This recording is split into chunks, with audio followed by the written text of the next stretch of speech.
Go now to New York City. We want to give you a live look inside the courthouse where former President Trump faced a judge today in the start of a civil trial against him. The case, brought by the state's attorney general, accuses Mr. Trump, his adult sons, and the company of fraud by overinflating the values of their properties over the years.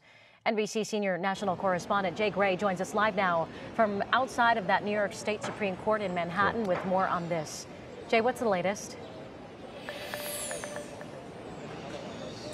Hey, good afternoon, Lauren. You know, the former president and current frontrunner for the GOP nomination in 2024 left the campaign trail in Iowa for the courthouse here in Lower Manhattan. As day one of this civil fraud trial began, New York's district attorney, Letitia James, laid out her reason for filing the charges against Mr. Trump, saying that regardless of how rich or famous you are, that no one is above the law.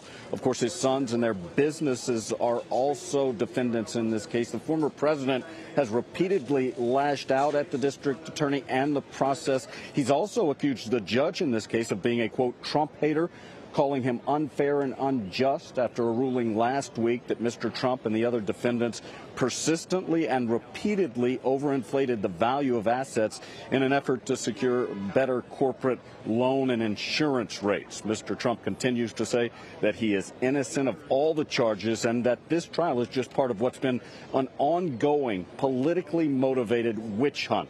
The district attorney seeking a $250 million fine and to block Mr. Trump, his sons and associates from ever doing any business in New York again. Now, this trial is just in the opening day, expected to go 3 months or more here.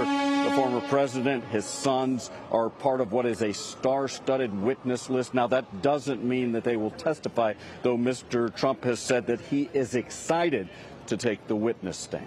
Laura. All right, a lot happening in New York at this hour. Jay Curry reporting for us. Thank you.